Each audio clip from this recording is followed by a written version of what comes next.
Good evening, everyone, and a very warm welcome to another Meaningful Monday. Here we are at the beginning of August. Can you believe it?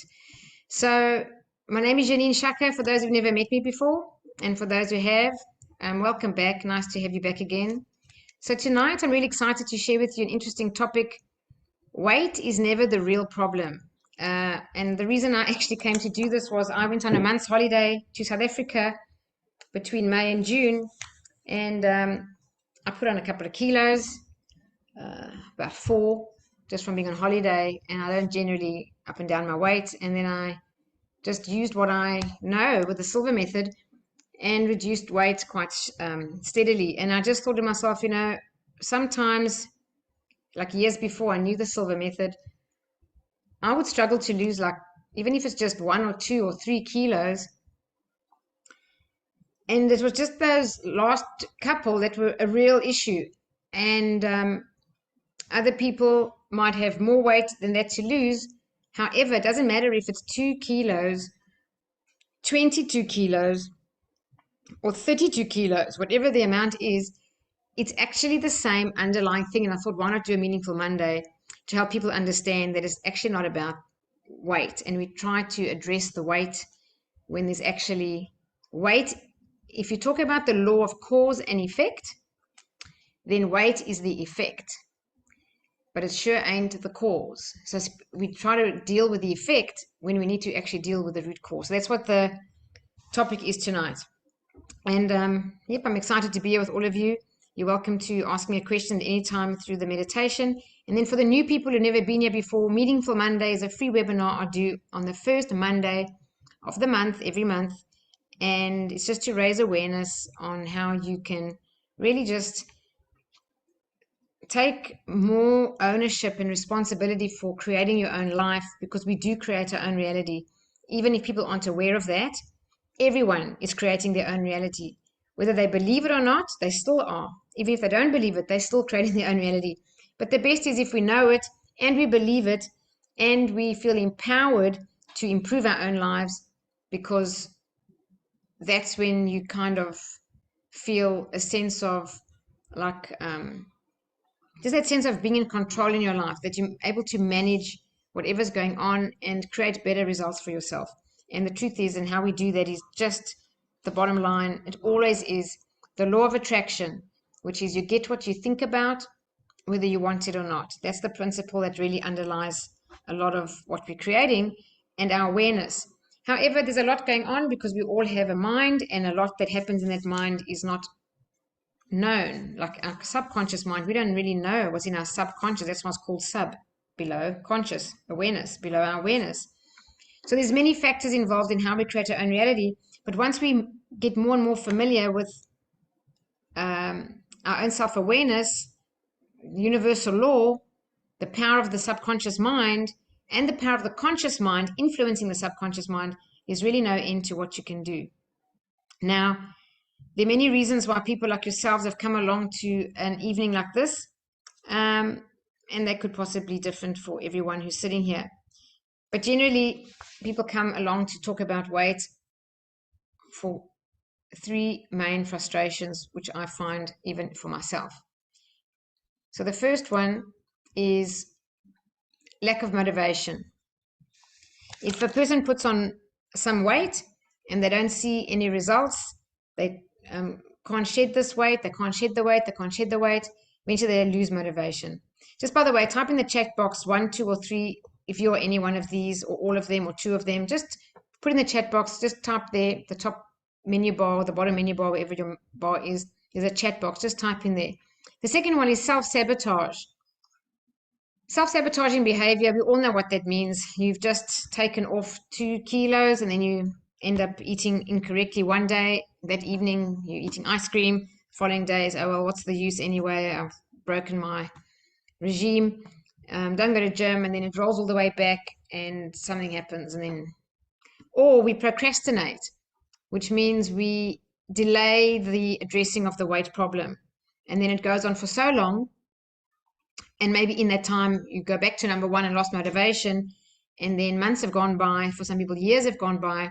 And then it's kind of like when am I going to get this done? And every time you attempt to just say, well, I won't do it this week, I'll do it next week, or I won't do it now, I'll do it after Christmas, or I won't do it now, just now Easter, I'll do it, that kind of thing. Or you've tried so many modalities to reduce weight in the past, and you've actually kind of lost a bit of hope that something can actually work for you. And you just find that either the modality doesn't work at all in your mind, or it does work for other people, but doesn't work for you. So let's have a look what people have written here. Okay, we've got number 2 and 3, 1 and 3, all 3, 2, 2, 2, 2, 2. Okay, lots of number 2s. Interesting. All 3, all 3, all 3. Okay, so self-sabotage. Yep, self-sabotage is something that definitely is from a subconscious cause. I'm just say that now. Self-sabotage has an underlying subconscious cause. No one really does that willingly and consciously, and the more we actually realize we're doing it, the more we are upset with ourselves and kind of in the background berate ourselves, and actually that causes more criticism of ourselves, and that breaks our own self-love and self-esteem even a bit further. And when we do that, we tend to self-sabotage even more. So as you can hear, self-sabotage is kind of a self-destructing cycle which remains a pattern unless broken with some intervention of some kind. And that intervention could be you go on a course, you get a coach, you do a program, you do some personal development of some kind, but generally it needs some intervention. Hello, Charmaine here with Sam. Hi, Charmaine. Thank you for joining as well. Okay, now,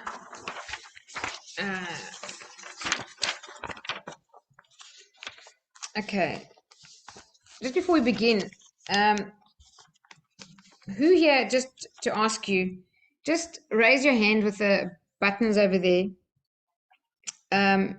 If you agree that all of us, even people who are at ideal weight, everybody self-sabotages from time to time on somehow, some level. Yep. Okay. I see some people have raised their hand there, and some people have raised their hand on the menu bar as well. Yep. Okay. And if I showed you a way to let go of behaviors that created your current situation, would you find that as a valuable outcome for tonight? Certainly, someone said. Okay. All right. Okay. Yep. Some more answers here. Yes, yes, yes. All right. Thank you. Now, I left corporate in 2015, and in the time, I've coached quite a lot of people. I've trained several hundred people, and especially with the Silva method. And in that time, I discovered that there are a couple of problems that always get in the way of people's success. And maybe you want to write these down, but these are the main problems that stand in the way of what we're trying to achieve for ourselves. The first one is that sometimes we just don't feel good enough. Now, this, I have to say again, may be subconscious, below your awareness, that you don't even know it, but there's a feeling inside you that kind of drives your behavior, and you don't really feel worthy of things, but it's not exactly conscious, not exactly like you're going around being so aware of the situation. Another main problem is a lack of self-love or a poor self-image. Now, I can say quite certainly that no matter what the problem is, if you ask, well, why is that the problem, you'll get an answer. And then why is that the answer? You'll get another answer. And if you say, well, why is that the answer? Keep going, keep going, keep going. When you eventually get to the very low, bottom, last level, that you don't get anything lower than that, you'll find that the root cause is of many things is lack of self-love, or a poor self-image, or a poor self-worth. That's generally the lowest denominator. And I can just say that everybody, no matter who you are and how confident you are and what great self-image you may have, everybody can practice more self-love and more and more and more. There's no end. It's not like this, okay, I've done it now, I'm finished. We can all. And as we do develop more self-love, all results in our life get better. Our relationships get better. Our health gets better. Even our finances get better. Seriously, definitely so. Because if you love yourself more, number one goes up. You feel more self-worth. And the more self-worth you feel, the more you're worthy of earning more money, because that's how you perceive yourself. So everything is interrelated. There's another main problem why people don't succeed when it comes to weight reduction. And by the way, I'm just going to try attempt my intention very strongly is to not use the word weight loss, because in the Silva method, loss is a cancel word, because anything we lose, we want to find. You lose your keys, you want to find them. You lose money, you want to recoup that money. You lose someone, you generally want them back in your life if they've passed on unexpectedly. So when we lose something, we always want it back. So we don't want to talk about weight loss or losing weight, because if you lose it, you want to find it. We don't want to find the weight. If we've put on weight, we want to get rid of it. So we say reducing weight, or going towards your ideal weight, or healthier weight, anything like that. Weight release. Thank you, Vicky. I like weight release. And also just, release is nice. And even the word letting go. Can you just hear the words letting go of the weight is exactly the same as emotions. Letting go of that, I don't know, resentment, or letting go of that anger, or letting go of that, whatever it is. There's a relationship there. We often hold weight because of things like that. So the third one is trauma or core experiences. So a core experience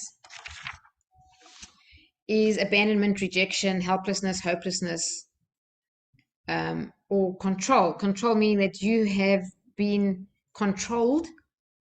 So you don't have any control in your own life. So someone's very controlling. So that could be these could be all at childhood age, under 4, 0 to 4.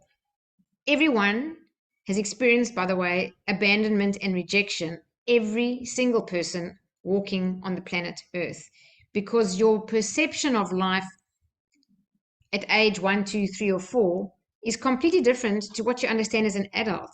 So when an adult goes out some evening for some function, event, birthday party, date night with a husband or whatever it is, and you leave the child at home with a babysitter or granny or whoever, when you walk out that door, you love your child and you got some evening activity on. But when the child says, I want to go with, and you say, no, you can't, you're staying at home tonight, and you leave that room and you walk out the door, in that moment, for that child, that's abandonment. And sometimes there's times where this kind of thing happens and it's feeling of rejection. So everybody has that at some level, some worse than others. Now, some people have real severe experiences of real abandonment, not the one from the child's perception, but actually from anybody's perception, which is even more severe or intense.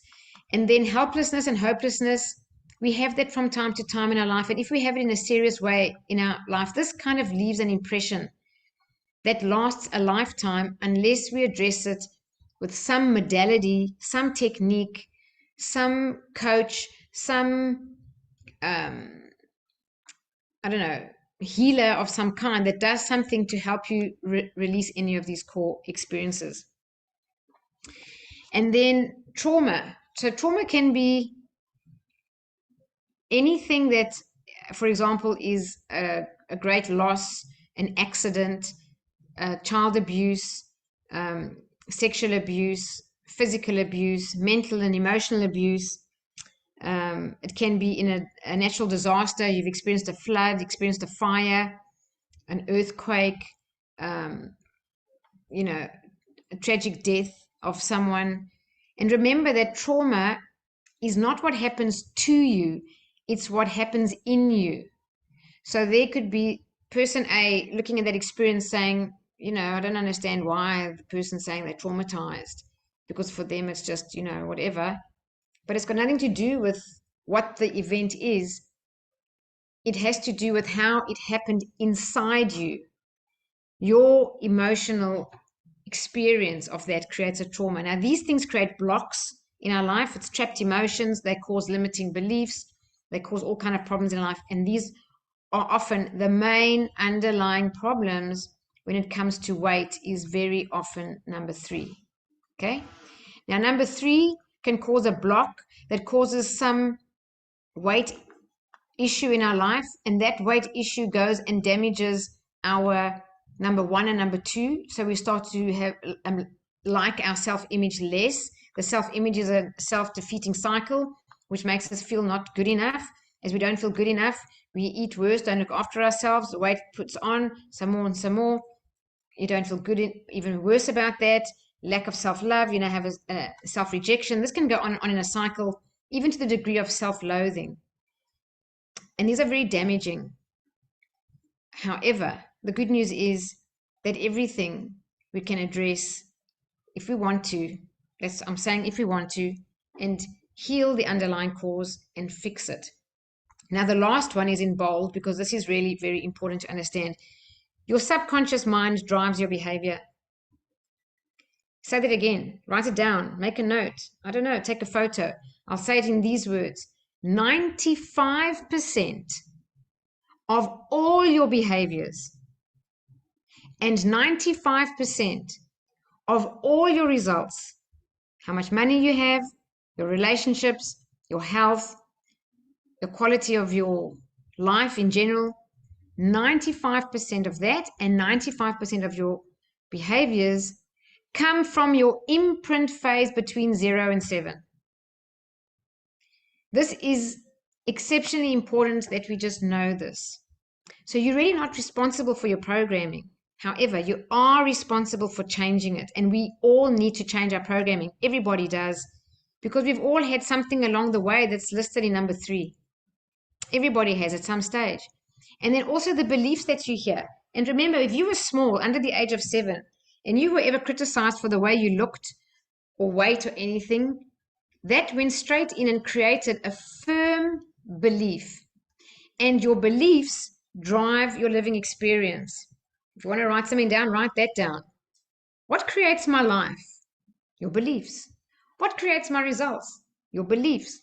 What creates my happiness? Your beliefs. What creates my income? Your beliefs. What creates whether I get lost going from A to B? This afternoon I've got an appointment. Your beliefs. What creates whether you pass the exam or fail the exam? Your beliefs. What creates whether I'm competent or incompetent about taking this task? Your beliefs. Everything. Your life is a result of your beliefs. So your beliefs determine your living experience. And they are in the subconscious mind. Your beliefs are in the subconscious mind, and so are your habits. So habits, incorrect eating, or comfort eating, or any of those things, or what we do when we suddenly get stressed or anxious, or what we turn to and how we handle in that moment, is all a habit pattern. Again, it's in your subconscious. So I'll just go back to the statement for number 4. 95% of all your results, all your beliefs, all your habits, all your behaviors come from your imprint phase between 0 and 7. Now, as an adult, can we change that? Absolutely, we can change that. Is it easy? There's no quick fix like that, but yes, it is quite easy. I'm living proof of it, and I train the Silva method, and I've seen plenty people significantly change results. And it doesn't even take that long. Maybe it's sometimes 2 to 3 visualizations on the same thing. Sometimes it's 1. And sometimes it's some other kind of goal that takes months. So it just depends on the person and what the situation is. And again, their beliefs. If you believe, yep, I can do this, and you've got quite a good sense from 1 to 10, yep, I think I can do this, like it's an 8 out of 10, you'll do it quickly. If it's a belief that's, I don't know if I can do this, and my belief is like 2 out of 10, okay, for that person, it's going to take more repetition of certain techniques. However, will you get there? Yes, absolutely, you will get there. So in the Silva method, we always say desire, belief, and expectancy. There are 3 steps. Desire, when it comes to weight reduction, you've got to have a strong enough desire to reduce weight. And even though this sounds a bit odd, some people actually don't. Not because they consciously don't. Consciously they say they do, but subconsciously they don't, because there's some need that this weight that they're carrying is meeting. It's fulfilling some need somehow. I don't know what that need is. I'll have to spend some time with that person to work that out. But there's some need. So unless we release that need, we'll keep the weight. Because without it, we are unfulfilling a need that we have. And remember, it's something that we need. So these are not conscious things, they're subconscious. The other thing I want to say is, it's written in orange here, The subconscious mind is a self-correcting mechanism. And just before I go on to that, when the statement says the subconscious mind drives behavior, not the conscious mind, I'm talking about 95%. Okay, there is a percentage where we do consciously, but we do very little consciously. If you want to know what it is that we do consciously, if you've never ever played a certain musical instrument before and someone gave it to you and told you how to use it, you'd be doing all of that consciously. But every time you pick up a knife and fork and you eat, that's automatic. Everything's on autopilot. How you tie your shoes, how you brush your teeth. Just try to brush your teeth with the other hand for a week or two. Try to wear your watch on the opposite arm and see how many times you go like that with the wrong arm with no watch, even though you know you've put it on the other arm. Then you'll realize more and more how many things are just habit patterns. And that's why I say the subconscious mind drives behavior, not the conscious mind. So when we try to change our results and we try to do them with the conscious mind, it's really, I don't want to be pessimistic, but it's really way, way, way more difficult because you're going to be using effort and willpower to drive new behaviors to reduce that weight, when the fact of the matter is your subconscious mind is driving behaviors. So even though you consciously say you want to reduce weight, if you're not reducing it and you're eating wrong and you want to eat better but you still eat wrong, and you want to exercise but you still don't exercise, it's not because you consciously don't want to do these things. It's because your subconscious mind is driving the show. And once we realize that, we say, okay, I now realize that where I need to do the work is not outside of me, exercise initially and food initially. It's inside me that I need to work first. Because when I said in the beginning of tonight, the law of cause and effect, weight is the effect. The cause is internal. It's not the food outside you that you're eating. You are reaching for that food because of something inside that gives you some feeling or some payoff, secondary gain, whatever you want to call it, meeting a need to go for that food instead of that food. There's something, and that's an inside job. Now, when I say the subconscious mind is a self-correcting mechanism, if anyone, I'll just put this off for a second so you can see me better. If you want to put me on speaker view, if you know what a torpedo is, and a torpedo, if anyone knows, if this is the target, if they shoot a torpedo here and it's got quite a distance to travel and there's a long wind blowing, it might veer a little bit towards the, let's say towards the east. This thing picks up the destination where it needs to go, and from where it's traveling, okay, going too far east, it does a correction and it starts to move it the other direction. Then it goes too far west. It picks it up again, it changes it, it goes there, it goes there, it goes there, and eventually hits the target. So if you saw it, I'll just draw it down so you can see, it actually goes like this, kind of, before it hits a target, because it has a self-correcting mechanism in it. Well, your subconscious mind is exactly the same thing. It has a self-correcting mechanism. And what I mean is this. If your self-image is, I'm overweight, I'm just going to use a simple number. Let's just say the number is 65 kilos and you'd like to be 55 kilos, okay? And you decide you're going to reduce weight. So you get onto the regime and you start reducing kilos and you get to about 65, about 60. If you did that with conscious mind, effort, willpower, eating right, exercise, making an effort, willpower, and you get on the scale and you look down and say, oh, that's amazing, I've reduced 5 kilos. Consciously, you'll say, that's fantastic, I'm going to celebrate, I'm so happy, this is great. That's at the conscious level. The subconscious mind is the self-correcting mechanism. It's not in your awareness. It's called subconscious, as I said again, below your awareness. It says, no, that's not you. You're not 60. You're overweight. You're 65. We've been 65 for a year now. You're 65. So what will it do? Anything under the sun to self-sabotage you, drive your behavior somehow, some way, to make you mess that all up, that you must somehow put that weight back on and start veering again back to 65. And even when you're 65 again, consciously you go, I'm so frustrated, I've just put this weight back on. But your subconscious mind is quite relieved because it's familiar. That's familiar. That's the comfort zone. So the comfort zone doesn't mean that you necessarily like it, even if it's a bad marriage, and that's your comfort zone. You may think about leaving, but the minute the person actually takes the step to break that relationship, something gives them a sense of dread. There's some doubt, some fear, some anxiety, and they go, oh, rather the devil you know than the devil you don't know. Let's just stay in this marriage. And then you stay there because you're back into a familiar place, even though you might not be happy. That's what the comfort zone is. So when I said that the subconscious mind is a self-correcting mechanism, if you don't change the self-image from 65 to 60, when you get to 60, you'll reverse something or whatever the number is, and you'll put that weight back on. That's why people reduce, put back, reduce, put back.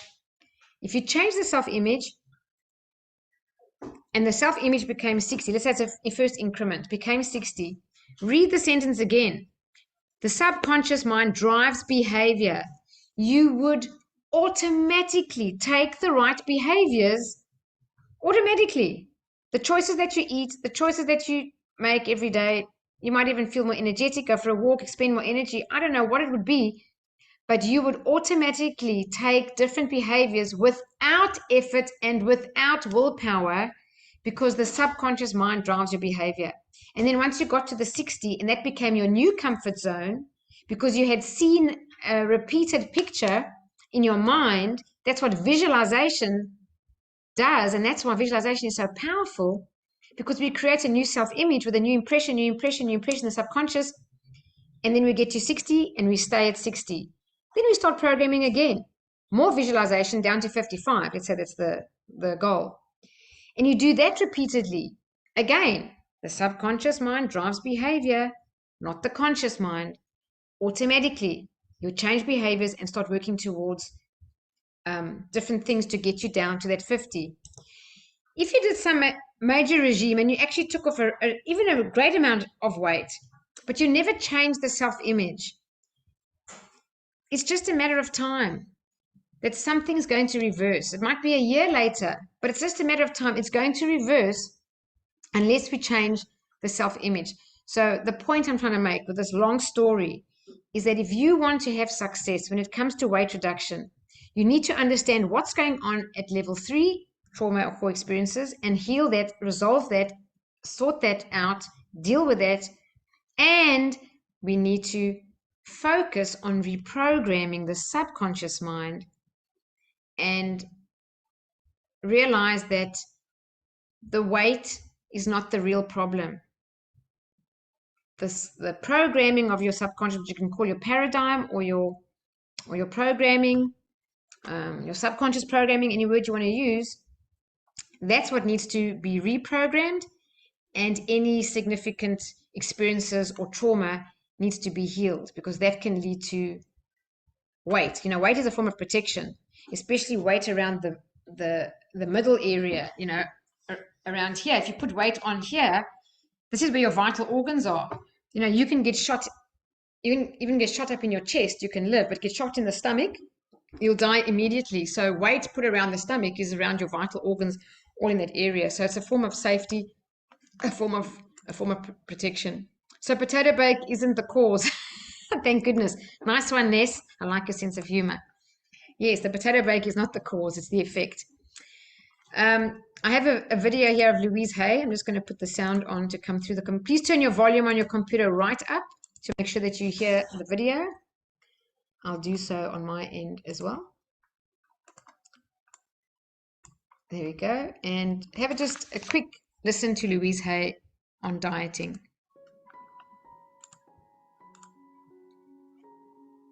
People often spend years and years fighting fat and are still overweight. They blame all their problems on being overweight. The excess weight is only an outer effect of a deep inner problem.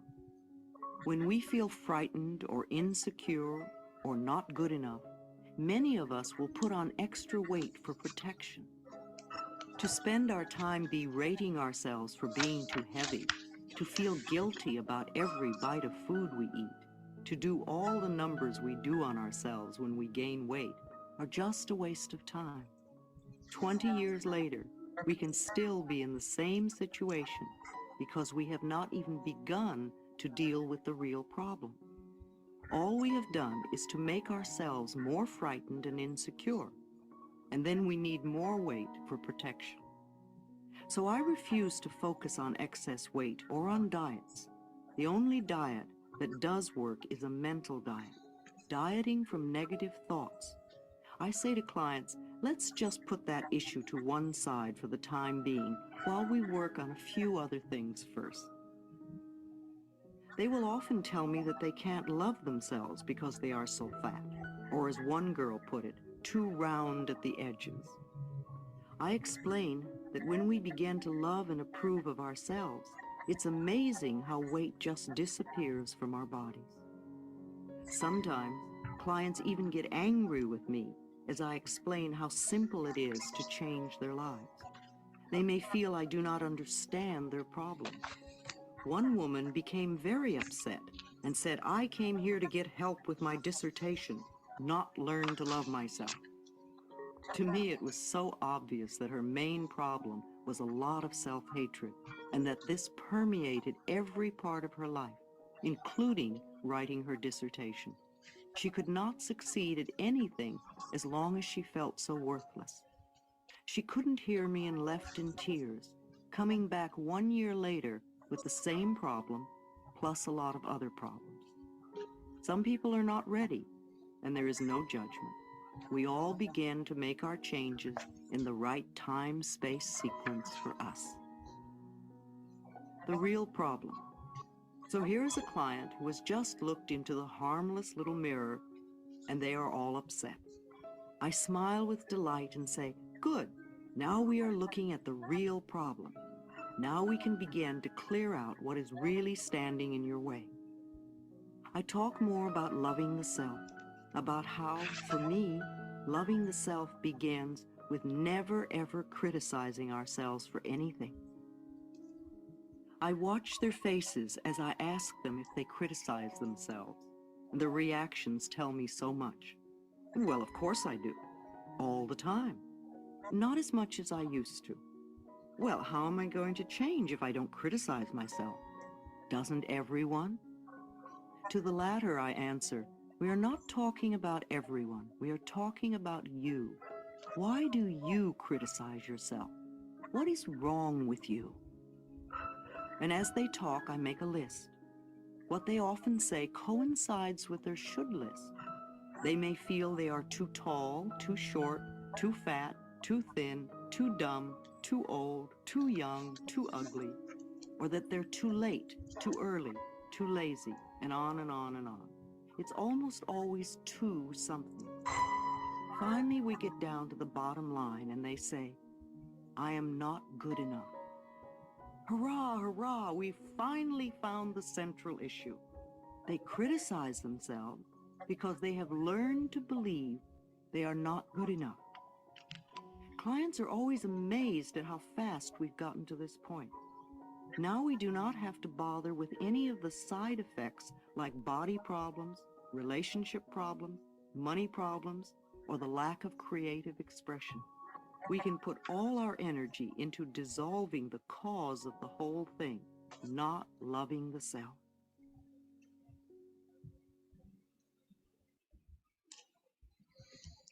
Okay. Anybody want to comment on a key takeout there? Just type it in the chat box or unmute your mic if you like. Anybody want to comment on that? But basically, weight is often, as you said, to protect us. We might have some insecurity, trying to defend ourselves in some way. And also remember that stress.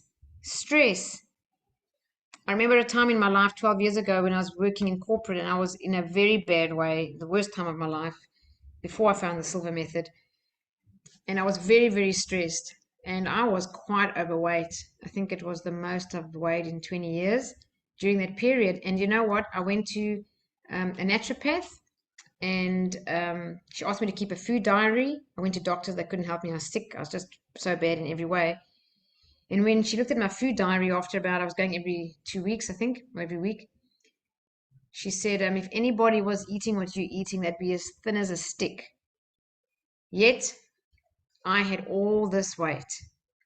Because when your cortisol levels go up and your adrenaline levels go up from stress, you tend to hold weight on. You'll just put weight on. So we need to understand so many factors involved when it comes to our weight. However, it's not the weight that's the problem. There's something else, and that's what Louise Hay is saying. So weight is the side effect, it's not the cause. And what is the cause? Not loving yourself, poor self-image, lack of self-love, subconscious programming, and limiting beliefs. Self-love. Thank you, Jody. Yep.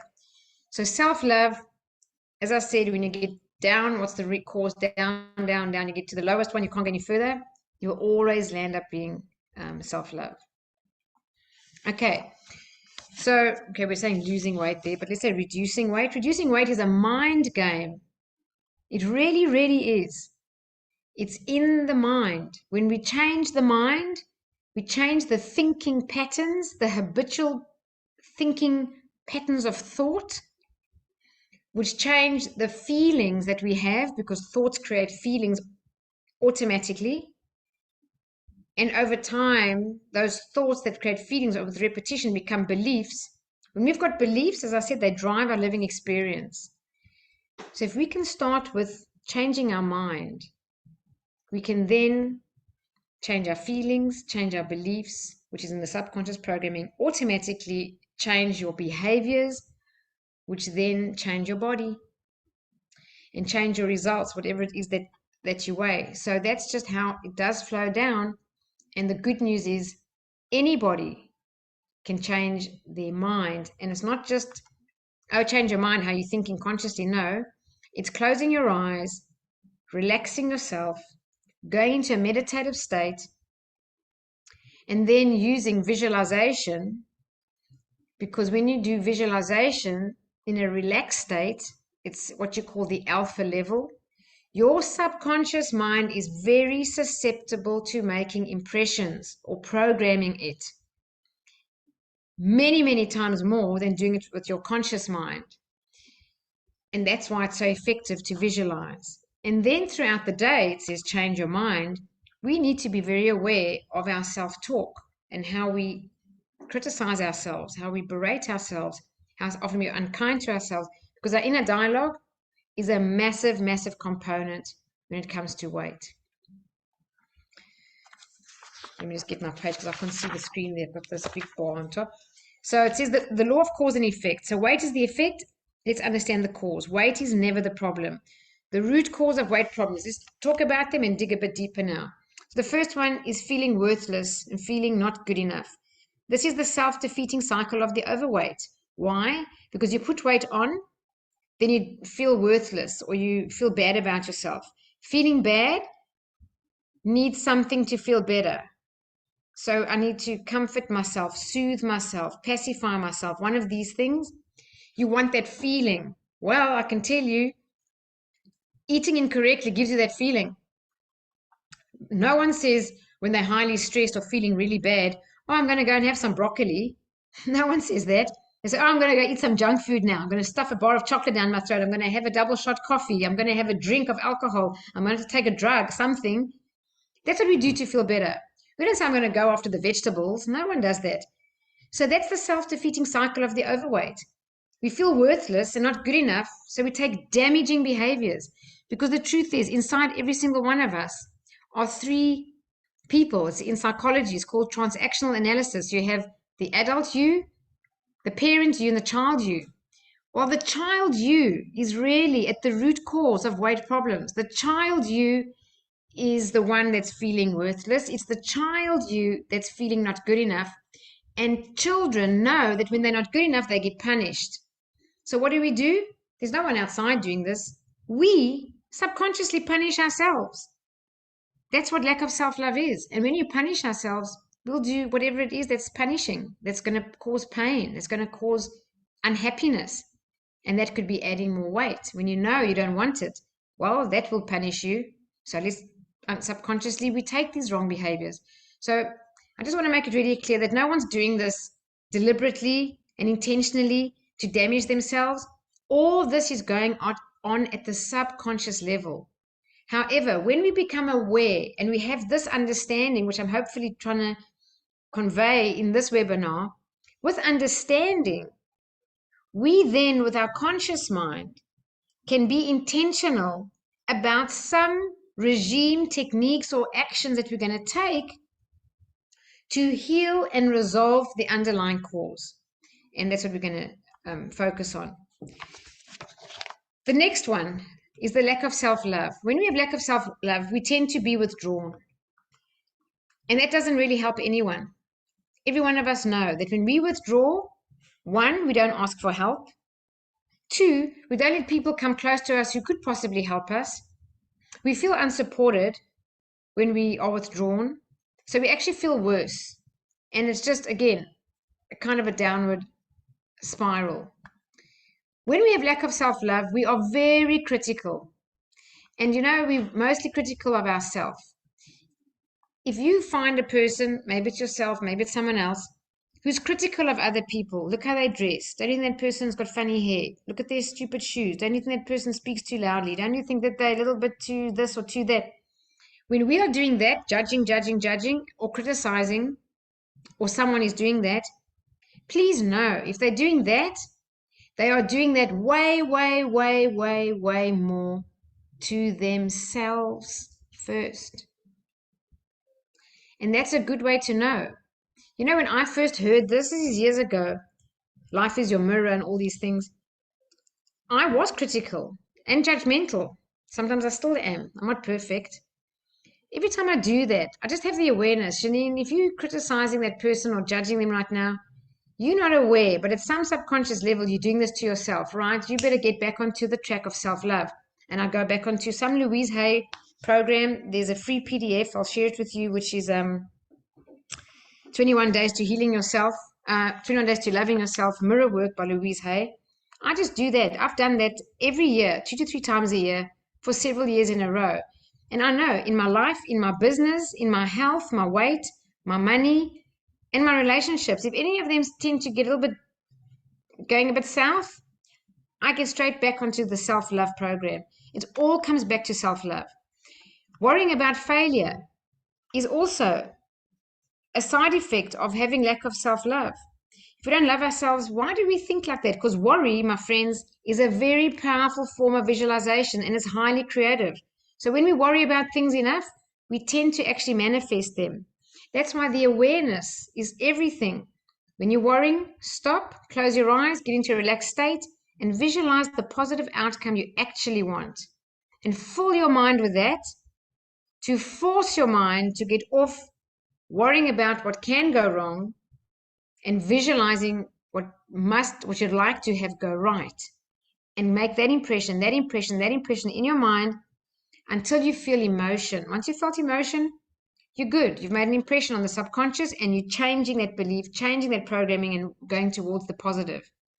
Lack of self-love, it's obvious, makes you feel unworthy. People who are unworthy, listen to the words, unworthy. You're not worthy of being better health. You're not worthy of better money. You're not worthy of better looking, better fitting into clothes, better dressing, better anything. When it comes to weight, feeling unworthy becomes also, again, a downward cycle. And this is so sad. Lots of self-doubt, feeling unworthy. These are horrible emotions. They're really not a pleasant way to live. And lack of self-love, stressed can create lack of self-love, and lack of self-love can create stress. If we don't love ourselves, we're never sure of ourselves, with all this doubt going on, and that can just put you in a state of stress, whether you're at work, performance, anxiety, whatever it may be, even in your love relationship. If you're feeling unworthy, don't love yourself, and you have this kind of doubt whether you're lovable because you don't love yourself, how could someone else love you? And that can create stress in a relationship, and that stress can ruin the relationship. So often relationships fall apart, not because the other person didn't love you, because you didn't love yourself and you felt unworthy of someone loving you. And then you'll take some behavior that will damage that relationship and cause it to break. And that's, again, the subconscious mind is driving behaviors, and it all comes down from the self-love, self-image. And lack of self-love, you start to feel unloved. So all of these very unhappy and unpleasant effects come from the cause, which is lack of self-love. So that's why I do recommend Louise Hay mirror work. Let me just say that we will, if you just go into Google and look for Louise Hay 21 Days Loving Yourself, free PDF, you'll find it online. It's so powerful. You actually look in the mirror, look into your own eyes, and every day you tell yourself that you love yourself. And there's a certain sequence in the progression of the 21 days where week 2 is more about the inner child work. Then you go on to forgiveness of yourself, most importantly, forgiveness of others. That's huge. For us to heal, we need to forgive ourselves, and we sometimes don't think we need to, but there's always self-forgiveness which needs to be done. And just to tell you, if in your life there's someone who's wronged you, that you have resentment towards and anger, and you kind of know intellectually that we must forgive them to heal ourselves, our lives, our health, everything. But there's some resistance there. And I've had that in my own life, a resistance to forgive. I'm much better today, but I've had to break through that resistance through personal development. And today I love forgiveness work. I want to do forgiveness. I want to practice it literally every day because I know how beneficial it is. But when I started this journey, this is years ago, there was massive resistance there. So when we don't forgive and we've got resentment towards someone else, I can tell you, whatever that relationship is, in that one, there is even more self-forgiveness that needs to be done than you could ever think belongs with forgiving that other person. So I'll give you an example. Let's just say you had a terribly awful relationship and that person hurt you terribly and was really bad and did horrible things, and goodness, the list goes on how bad they were, and you've got this resentment and this anger still, and let's say that's a 8 out of 10, and we have a resistance to forgive them. Well, I have you know that in that situation with the bad things that they did, you have self-forgiveness that's higher than an 8 out of 10. Because a part of us is angry with ourselves for enduring that bad relationship, and we don't see it that way consciously at the time. But we wished we hadn't done it for so long, or said all those things, or put up with it, or didn't leave earlier, whatever it is. There's something going on there that we took part in, and we hold ourselves responsible in some way. And it's not conscious, it's subconscious. But when you start forgiveness and self-love work, all of this kind of rises up as you deal with one layer, another layer, another layer. And you do get there.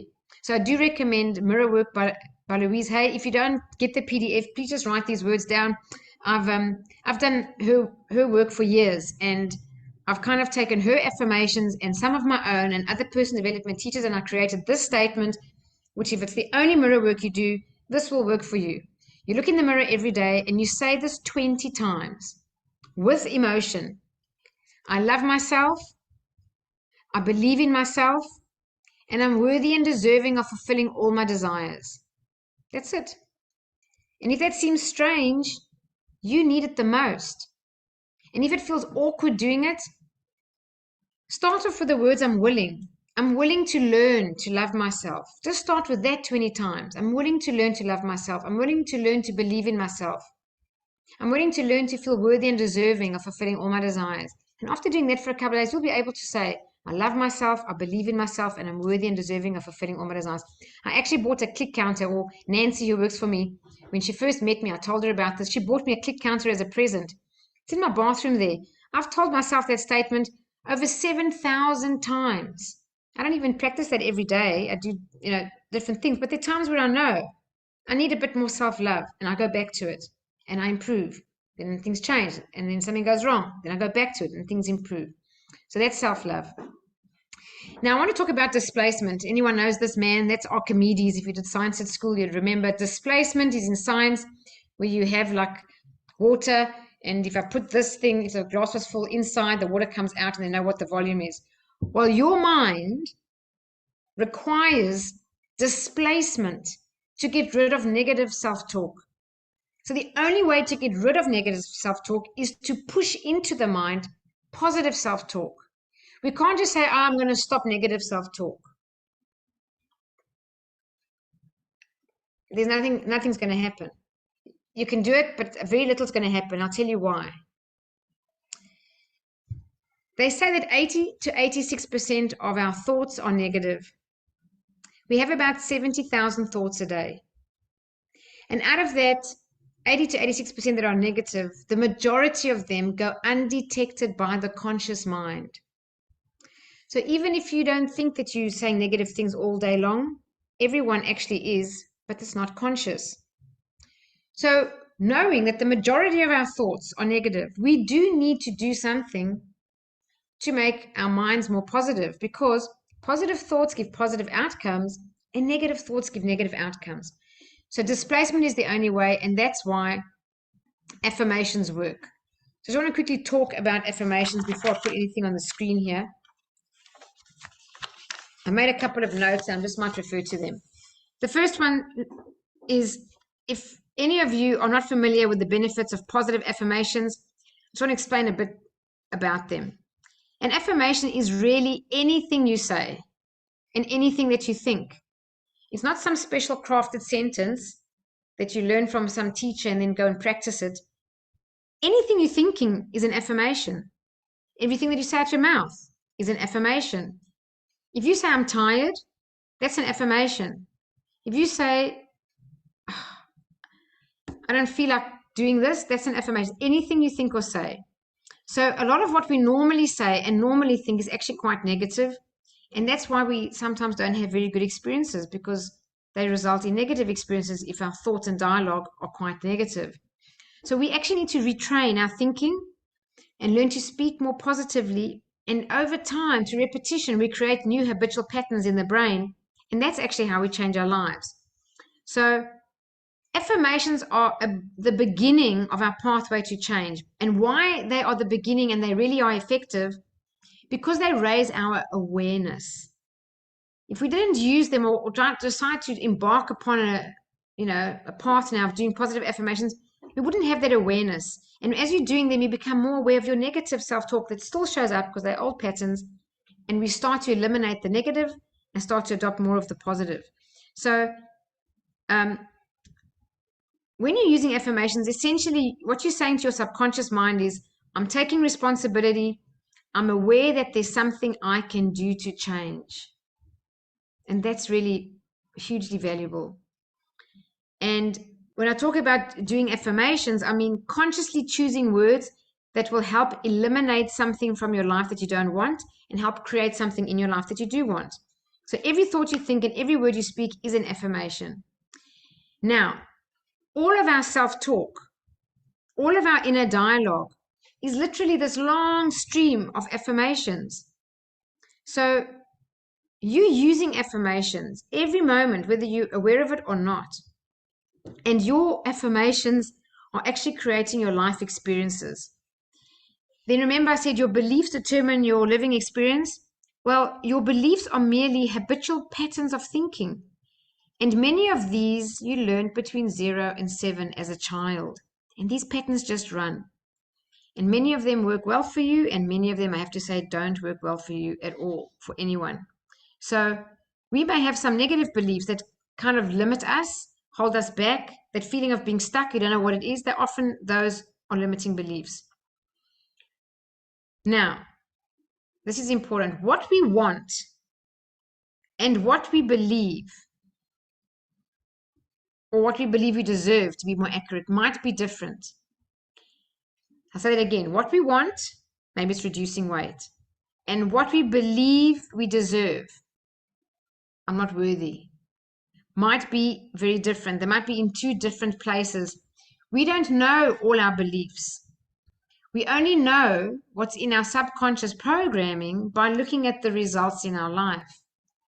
So that's why it's a good thing to reflect and look at our lives and say, where do I want different results?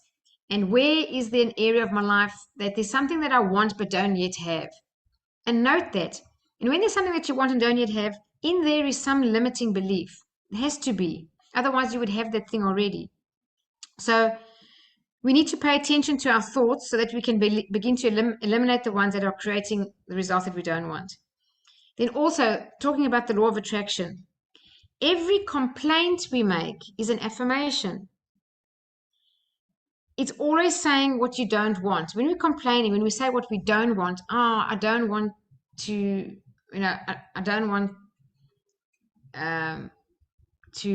let's just think like, I don't want to have a bad day at work, or I don't want to have an argument again tonight, or I don't want to eat badly tomorrow. Let's just say that. I don't want to eat badly tomorrow. I don't want to eat badly tomorrow. The law of attraction says you get what you think about, whether you want it or not. Because your mind thinks in pictures and there's an emotion attached. It doesn't care if it's want or don't want. It just says eat badly, fight with partner, feel down and sad, whatever these. I don't want this, I don't want that, I don't want the traffic, I don't want. There's just that negative picture and there's a feeling attached. So the law of attraction will give you as quickly what you don't want as it will if you practice it properly to get what you do want. So with that awareness, we need to become highly aware of complaining and do our very best to quit complaining and say cancel and change it to a positive statement about what you want. So let's say I don't want to eat badly, cancel. Tomorrow I'm going to be more aware of eating healthily. That's the kind of thing that you'll do.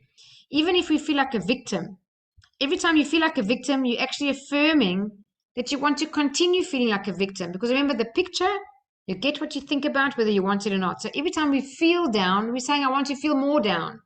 You feel resentful, want to feel more resentful. Feel angry, want to feel more angry. Any of these negative things, the law of attraction is always in play, whether we believe it or not. So that's also very important for awareness. And then I'm saying no one is a bad person. And no one is wrong or bad for thinking the way that they do. It's just that we never learned when we were young how to think in positive terms or how to think in terms of what we want. We learned from our parents, and I promise you, they never learned this that we're learning here tonight. They certainly never learned it. It wasn't even spoken about, even when I was younger. I learned all this really after 2006 when I saw the movie The Secret by Rhonda Byrne. This became more and more into my awareness. Now, the good news is that we can all consciously create better lives for ourselves. You can do it. I can do it. We all can do it. And here's an example of better affirmations. This is all to do with your health and your self-love. I appreciate my body. It's easy for me to follow a healthy food plan. Affirm that. Never say I don't want to eat badly, because don't or do, you get the same thing. Always positive. It's easy for me. Repeat that often. It's easy for me to follow a healthy eating food plan. Repeat it. Slowly but surely, it will start to become more and more a habit, a good habit. I choose to embrace thoughts of confidence. That's a nice one, especially when you don't feel that. I use deep breathing to help me relax and handle stress. I deserve to be at my ideal weight. That's beautiful. This is beautiful. I deserve to be at my ideal weight. I always do the best I can. Loving myself heals my life. Absolutely. Accepting myself makes it easy for me to change the things I'd like to change. I forgive myself for past mistakes. Beautiful. Knowing I was doing the best I could at the time. That's really one of the best things to say when you're working on self-forgiveness. You were doing the best at that time from your level of awareness, knowledge, and understanding. And anyone else in your life who's really hurt you, harmed you, betrayed you, whatever it was, even them, they too were doing the best that they knew how at that time from their level of awareness. Even wrongdoers, even violence in the world, people involved in terrible things. Seriously, if you're in their shoes, from that level of awareness, they really are doing their best, even though it may not seem that way. Even if they're intentionally harming others, from their level of awareness, from the way they see the world, from their perception, from inside their shoes, from where they grew up and how they've lived life up until that day, they are actually doing the best they can from their level of awareness. I've had a debate with this with many people who don't agree, But if you really go into their shoes and live that same life, we can't say we'd be doing much different. It's always awareness, awareness, awareness, awareness. Awareness is the first step to change. With more awareness, everything in our life changes. Everything. I'm willing to accept love. I deserve love. Beautiful. I'm loving. I'm lovable. Those are beautiful words. I'm happy with myself. I approve of myself. This is really important. I love and accept all parts of myself. And some people say, oh, I can't say that because I'm, overweight or whatever it may be. We do need to start with this bottom line. Even if we're overweight, even if you're 150 kilos overweight, we do need to start. Even if you say, I'm willing to learn to love and approve of myself, I'm willing to learn. We've got to go on this path of love and approval of yourself, not when you've reduced the weight, not when you've got the body that you're hoping to get, now. Because if we don't love ourselves now, we aren't going to take the actions to get ourselves there. If everyone follows Abraham Hicks, I was in her seminar in Alaska on the cruise in 2020, I think, or 2019, and 19, yeah, because it was July. And there was a person on stage who was quite overweight, and she wanted help, to sort that out. And then she says, well, talk a bit more. And she goes, well, I'm really unhappy with my body. And he said, you can never get there from there. And that was the same statement that went on for about 10 minutes between her and this other lady, kept saying, you can never get there, meaning you can never get to your ideal weight from a position of, I'm unhappy with my body now. Because unhappy with the body is resistance. It's self-rejection. It's a lack of self-love. It's a lack of self-worth. It's a poor self-image. All those things cannot create the body that will give you a good self-image, more confidence. It cannot. We need to go to the bottom line there. I love and approve of myself exactly as I am. And the more you practice that and force that into your mind, like displacement, push it in every day, push it in. With repetition, the brain will start to take it. When you start to have a little bit more love and a little bit more self-approval, you will do better at doing the right things to reduce weight. You will start taking better behaviors, taking better care of yourself. Here's a beautiful Louise Hay quote. I lovingly do everything I can to assist my body in maintaining perfect health. I love that. Maybe you want to write that down, stick it on your bathroom mirror, repeat it, not once, 20 times in the morning, 20 times at night. Every affirmation that's positive helps you a little bit more each day. I just took some words out of the book As a Man Thinketh. I run As a Man Thinketh every year as a mastermind, and there's a chapter on health and the body. And it's like the shortest book I've ever read is As a Man Thinketh. It's the most powerful personal development book. It's really short. It's 25 pages. It's actually an essay. And it takes about 35 minutes to read the whole book. Please, if you haven't read it, it's out of copyright. You'll find it for free on the internet. Just read As a Man Thinketh over and over again. But here are some quotes from this chapter. The body is the servant of the mind. It obeys the operations of the mind, whether they be deliberately chosen or automatically expressed. So if we go to automatically expressed, that's going to tend to be the negative ones. Because remember, the majority of our thoughts are negative. Deliberately chosen are affirmations, when you choose positive affirmations. So the body is the servant of the mind. If you take control of your mind and positive affirmations and self-love statements, your body is going to follow.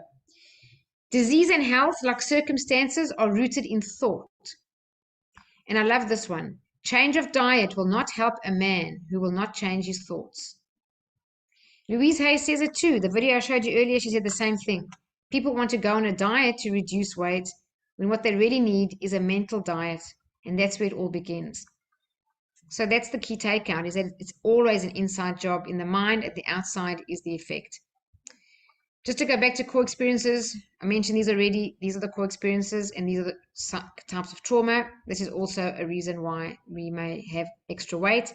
And these need to be released. These must be released. If you're aware of a core experience with a memory, you can release it. And if you're not aware, there's still a block there, you can also release it. You can use a coach. I'm going to say this, and I hope I don't offend anyone, and hope no one's in the profession, and I'm not bad-mouthing anyone, but they've done some studies, research studies, even published in the medical journal, that like visualization, meditation, and mindfulness is actually more effective than therapy, cognitive behavioral therapy with the therapist. Because with the therapist, we tend to re-talk these situations, and through rehashing them, we are feeding the feelings again. And remember, the law of attraction says you get what you think about, whether you want it or not. So even if we don't want it, talking about it is actually not helpful. It's a very slow progression to get to some end. In the present moment, we can change, and we can change to make a better future. I don't find it very beneficial to re-talk about a negative past over and over, even to try and dissect it and understand it. There are other modalities that work more powerfully. Unhealed trauma is behind our health, our weight, our addiction, our sleep, and our relationship issues. It's always got to do with some unhealed trauma. Just to tell you, if anyone didn't know this, I have got another certification. I am a coach, but I've got another coaching certification called Rapid Results Coaching. I got it in the beginning of 2021. And out of several modalities, there's about 14 tools in that toolbox. 2 of them are these 2. One's called the Universal Freedom Technique. If someone has a block, you don't know what that block is, but you know that something's holding you back and you just can't take action, or whether that's towards building your business or a relationship issue or weight or something. Something's just blocking you. You don't even have to know what that thing is. You release it with the Universal Freedom Technique. It takes 1 session and it's gone, and it's guaranteed, and it works for everybody. The other one is if you do know what that's caused from, you got a memory. It's caused from some trauma or some particular negative memory or abuse in your life. If you can release that through something called soul retrieval, it's also a technique that works once, guaranteed to work. And also you will not relive the trauma. So you will not sweat or shake or cry or have increased heart rate or any form of stress. You will not activate the fight or flight response. That's a guarantee, because the technique is very scientific. And there's a couple of things that we do. And it's just a conversation you have with me with your eyes closed. You're not in a trance. You're not hypnotized. You're not in meditation. You just close your eyes, relax, and we have a conversation. And I ask you maybe to go on a bit of a journey here and there, or to imagine some things. But this works, and it absolutely works 100% of the time. And it works with 1 session. So if you're interested in that, you can contact me. Now let's go back to the self-correcting mechanism just to quickly review. We've got the conscious mind and the subconscious mind. If you looked at this little stick man and just imagine it looked like this, your mind is not really like that, but just to help you understand it. In the subconscious are your beliefs and your habits. These are driving your behavior. And your self-image and self-worth. These are also driving your behavior. Beliefs determine our living experience. Beliefs drive our behavior. 95% of what we do is habit. There it is. 95% of results stem from your imprint phase. So how do we change our results? Are we going to start working on our conscious effort and willpower? Or do you think maybe we should give that up for a bit and let's work on the subconscious level? Well, in the Silva method, the whole course works at the subconscious level. Why? Because it's been proven that working at the subconscious level to drive B behaviors, to get R results, is 30,000 times more effective than to try and use effort and willpower. That is phenomenal. That is extraordinary. So if it's 30,000 times more effective, isn't that a relief? It really is a relief, because what you need to do that is actually close your eyes and go into a relaxed meditative state and have a structured visualization. And as you do that with repetition, you change that program, and you can change it quite swiftly and effectively. And that automatically drives new behaviors, and that automatically gives you better results. So visualizing how it works, you visualize yourself eating healthy food. This is what we do in the Silva method. We have a specific technique called Mirror of the Mind. We visualize yourself at our ideal weight and size. If you want to exercise and you can't get started, something's holding you back, start by visualizing yourself exercising. Do that every day, even if it's for 2 or 3 minutes. If you visualize this enough, you're going to start acting. And remember, we must also act in accordance. We can't just visualize. We must visualize and have an intention to take action. There's a study done at this university shows the best way to reduce weight is not only healthy eating and exercise, but to frequently visualize yourself following through and to frequently visualize the next weight increment. And remember, if you've got a lot of weight to reduce, don't go for all 10 kilos or 15 kilos. Just go for a small increment. I don't know, 3 kilos, 4 kilos in a month. Just that. Visualize that. Self-image that. Over and over again, every day a little bit, visualizing. When you get to that first increment, you start again. Next increment. That's how we change the self-image. If we go from something to 10 or 20 or 50 kilos lighter, it's too much.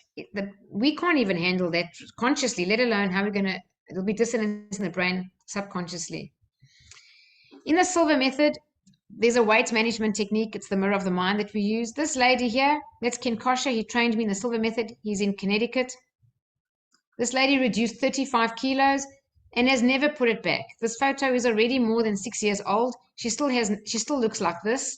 How do I know? Because Ken is still in contact with her and I've seen her video.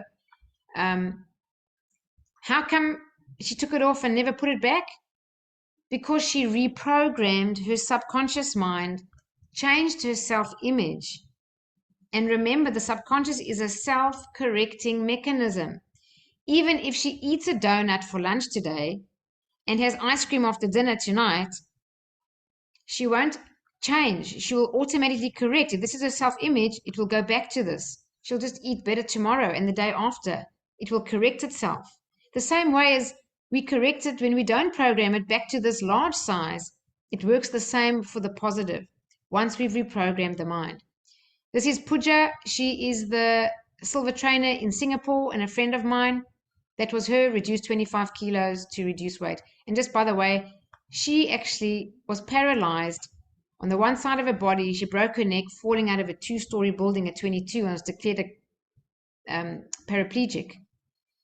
And she said, there's no way, I will walk again. And she used the power of her mind, and then a friend introduced the Silva method, and she came back to full perfect health, and she actually climbed Mount Kilimanjaro. So if you can come back from paralysis, we definitely can reduce kilos and manage our weight. That's just another picture of her before and after. So just a summary of the problems is feeling not good enough, lack of self-love, those trauma and core experiences, and knowing that the subconscious mind is a self-correcting mechanism. The solutions, manage your inner dialogue, speak positively and affirming to yourself and encouragingly. Use positive affirmations every day. Get a list of them, find them on the internet, Google Louise Hay positive affirmations, you'll find them. Definitely practice self-love and that mirror work, find that PDF and use it if you can. Heal your past trauma somehow, some way. Get to deal with it. And if you don't know what it is and you want my help, I'm happy to help you. The Universal Freedom Technique does work.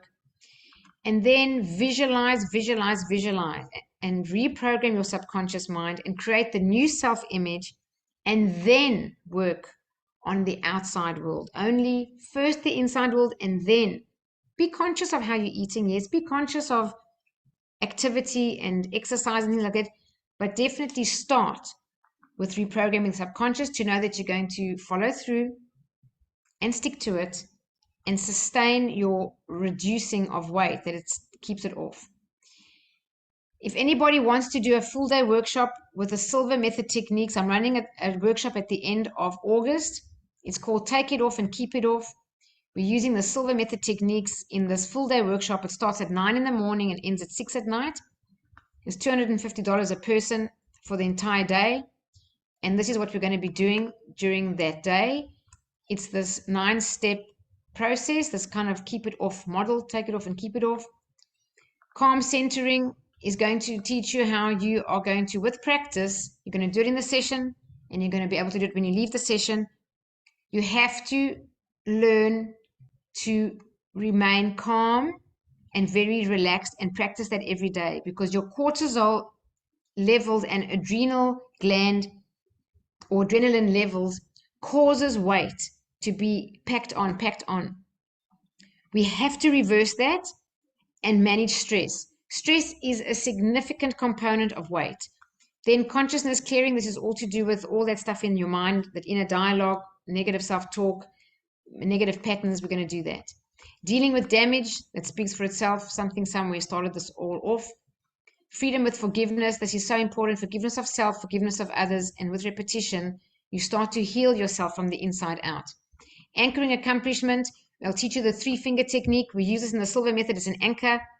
We use it for weight reduction. We use it for any resourceful state, but this we're going to use and focus on particularly on weight. Even if you have cravings to eat between meals, cravings to eat the wrong foods, cravings to have addictive kind of behaviors, we use this and we stop it because we program this in, and then we program a goal or behavior in and lock it in with this and connect the two. And when we want that outcome, we just keep using the 3-finger technique. Picture perfect is about that impressions on the subconscious mind. I'm going to teach you mirror of the mind. That's those photos before, those people use them to reduce weight. That's the mirror of the mind. Recognizing the root. We're going to go to the root cause and look at your core experiences. Look at what causes stress in your life. Look at what causes lack of success in your life. Things like fear, things like guilt, things like shame, things like fear, things like anger. We're going to look at all of that. Cycle of comfort. You must understand the comfort zone, and that thing about the self-correcting mechanism is an entire lesson in that day. We'll fully understand and be able to find a technique to practice that. Getting out of that cycle of comfort, you have to leave it, and there's an uncomfortableness, and how we deal with reducing that through visualization. And then affirm aspirations. That's really just affirming. Those are affirmations, what we want, positive self-talk, self-love statements, things like that. So that's the whole day course. Are there any questions on this before we close with our meditation? No? Nothing? All right. Janine? Yeah. Is that an online one or Concord only? I probably will do both, Okay. Vicky. Yeah. Thank you. Probably will do both. And just to tell you, the entire Silva method, this is just one day and it's just a couple of techniques, but the entire Silva method, I just want to read the statement. It says, how do you stop hormonal weight gain? Improving dietary choices, increasing physical activity, getting more sleep, managing stress levels effectively, quitting smoking, limiting alcohol. These are all ways to decrease and avoid hormonal weight gain. Hormonal weight gain has got a bit of belief that drives the result in it, and to a degree, something going on there. But if you can correct the belief, your hormones will change and they will actually work for you. And I just mentioned sleep there and stress levels because sleep is also in the Silva method. To sleep well and soundly every night is very important to maintain health and your ideal weight. So coming up is the workshop on the 27th of August, and the next Silva method class, if anyone's interested, is in September, 4 days in a row. It's called the Immersion, and it's wonderful. Spend 4 days, and it's live in Concord. It's not online. There are no more online classes for the Silva method for 2022. It was just a few weeks ago, last week and the week before, 2 weeks ago. This is live in person in Concord. Okay, and all other Meaningful Mondays, if anybody wants, they're on the YouTube channel, Silva Method Australia. And there's one in there called something to do with habits, a bigger explanation on the stickman diagram, and reducing weight is also related to weight and just how that works. So if you want that, you can just scroll through the channel and you'll find some other helpful things there.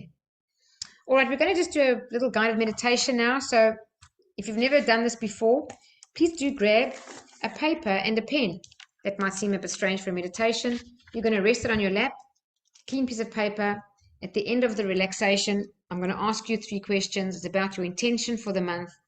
And whatever first impressions come up, you're going to write them down. And those answers will come from your intuition. They will not come from your conscious mind. And the answers will be quite different often. And they definitely are true for you. That's truth. you like kind of tapping into your higher self or higher intelligence or whatever name you want to give it, or just your own intuition. It's the same thing, really. So just follow the guidance. We're going to relax from head to toe. We have a bit of a scene of a waterfall clearing your energy, some beautiful white light waterfall, some unconditional love as well. And then I'll ask you these questions at the end. And I won't even tell you what they are. When they come up, you just answer them, write down your first impressions. All right. Any questions from anybody before we begin? Otherwise, I'm just going to ask you, if you do have your cameras, please put your cameras on. It's much better if I can actually observe you all, so I know when you're writing and when you stop writing, so I give you enough time to write. Can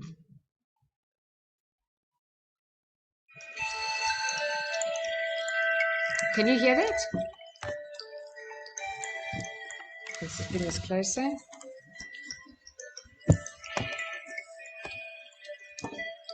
Does that sound okay? Or do you want me to play sound through the computer? It's up to you. Is this breaking on and off, or is it constant? Go, Jay. I can see you're going to answer me. That's fine. It's fine. All right. Find a comfortable position. Close your eyes and take a nice deep breath in. And as you exhale, allow the tensions in your body to release and float away.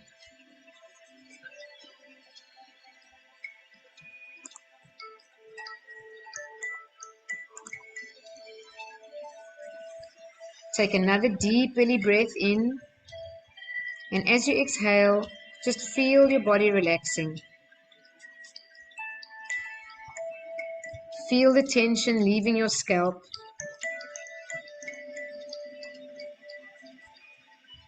Relax your forehead. Relax your eyes. Relax your cheeks.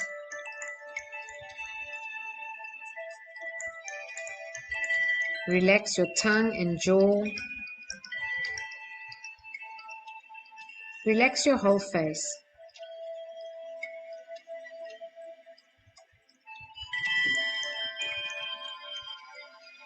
Relax your back from your neck to the end of your spine. Just consciously relax. Take another slow, deep breath in. And as you exhale, relax your shoulders, arms, and hands.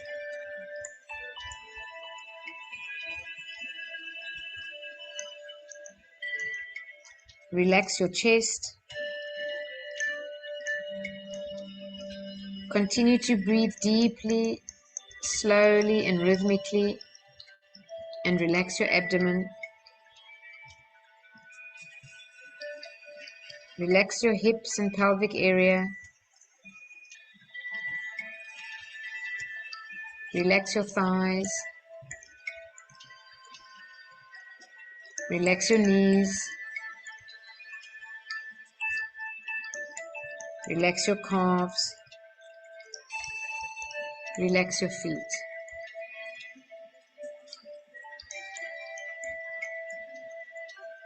You are now experiencing a deep state of relaxation.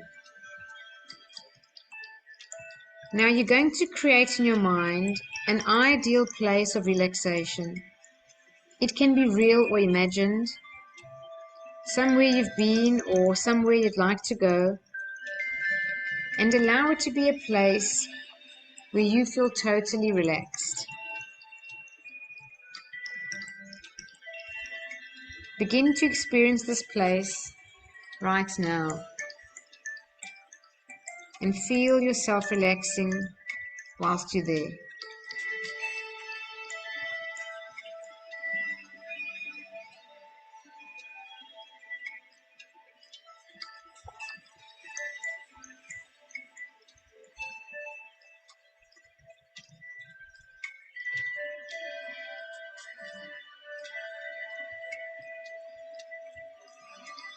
Now that you've created your ideal place of relaxation, you're going to add a waterfall of white light into the scene. Place it wherever you choose. The waterfall is gentle, allowing you to stand under the cascading white light. This light is a healing energy, a clearing energy. Your waterfall of light is now created. Walk over to the waterfall and stand under the white cascading light, this healing white light. Allow the white light to pour over you, to swirl around you, to encompass you within its glow. Feel it clearing away all the stress, tension, and clutter. Feel how it cleanses your energy field.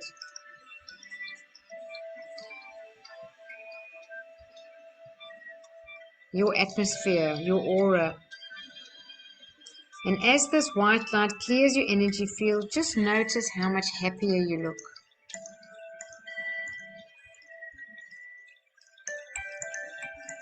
Notice the smile on your face.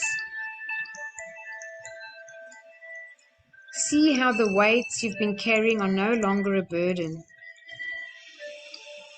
Notice how your energy field is expanding out as you are radiating love. This waterfall of light is always available to you whenever you need it. All you need to do is close your eyes, imagine your ideal place of relaxation, and immerse yourself in this healing white light. Now, in this relaxed state, repeat mentally these beneficial statements to yourself. Every day, in every way, I am getting better, better, and better.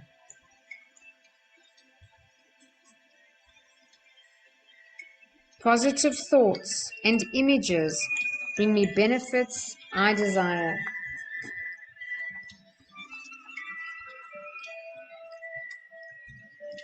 I will always maintain a perfectly healthy body, mind, and immune system.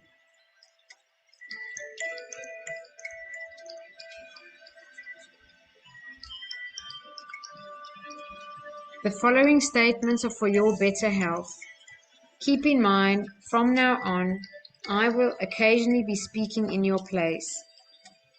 Every second, every minute, every hour, every day, every cell, tissue, organ, and system of my body is revitalized, restored, and renewed, resulting in a perfectly healthy body, mind, and immune system. I'm able to function in harmony, physically, mentally, emotionally, and spiritually to promote maximum benefits. I deserve to be at my ideal weight.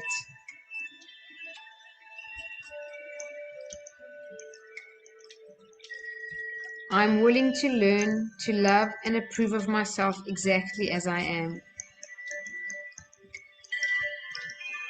My awareness in using my mind allows me to do activities that promote increased health physically, mentally, emotionally, and spiritually.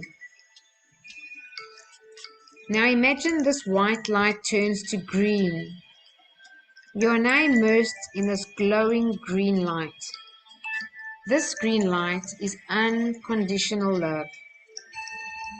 It surrounds you. It encompasses you. It flows through your entire being. It fills you with love.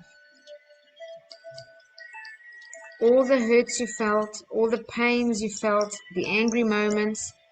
Just allow this green light, this unconditional love, to heal all those spaces now.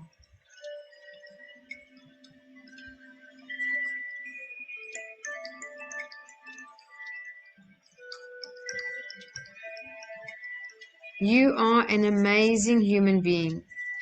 You deserve love. You deserve joy. You deserve perfect health. You deserve abundance. And you deserve peace. It is now time to step out of the waterfall. So step out of the waterfall of light. Your energy field is now clear and clean. You are more centered, more calm, more aware. You are now in the flow of universal love and energy. You have now reset your body and mind for the month. It's now time to set your intention for the month. I want you to trust that you tuned into your inner wisdom. You tuned into your higher self or your intuition. The part of you that when you tuned in guides you and intuitively knows what is best for you. And now ask yourself the following questions and just write down your first impressions and then close your eyes and return to your meditation. The first question: what do I need to focus on for the month of August?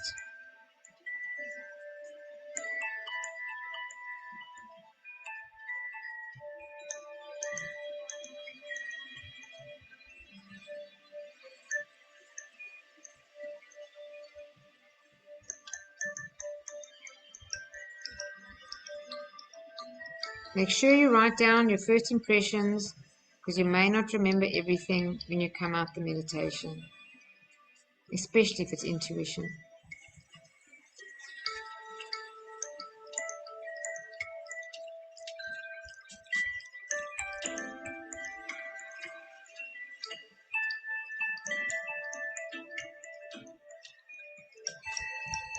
When you're done, take a deep breath, close your eyes, and re-enter your calm state.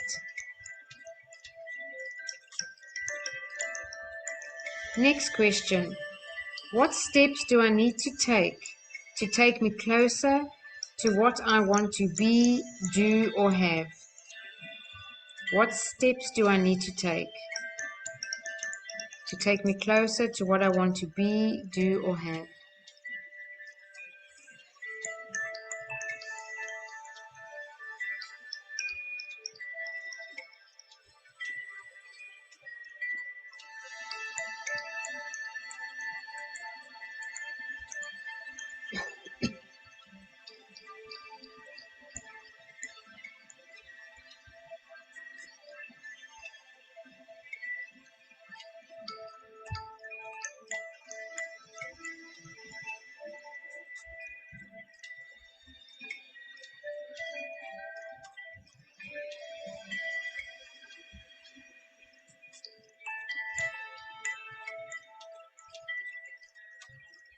And relax. Next question: what do I need to let go of? Write down your first impressions.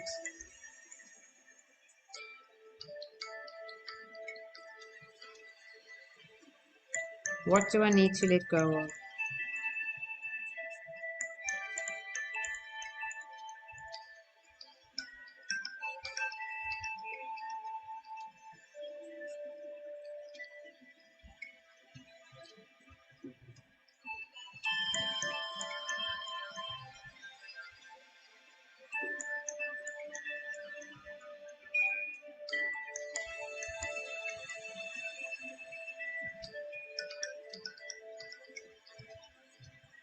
And the next question: what do I need to embrace?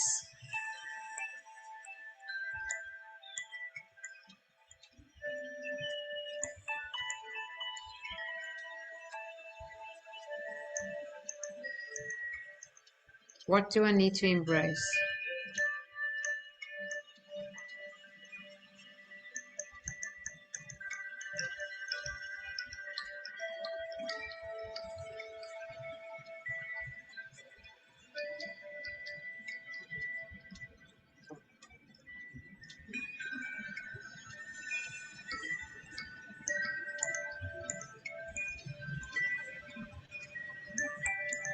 And relax.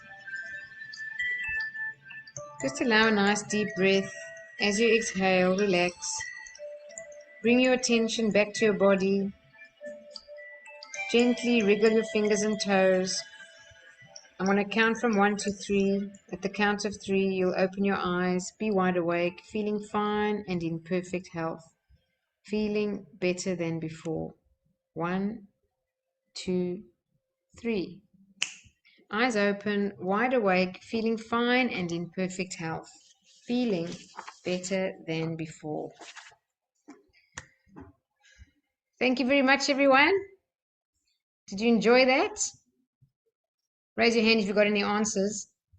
Okay, good. At least you got some answers. Trust your answers, no matter what they are.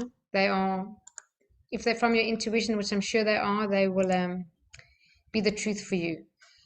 Thank you. Thank you, Alice. Got a heart there. All right, I'm going to stop the recording. If anyone has any questions, please feel free to ask me.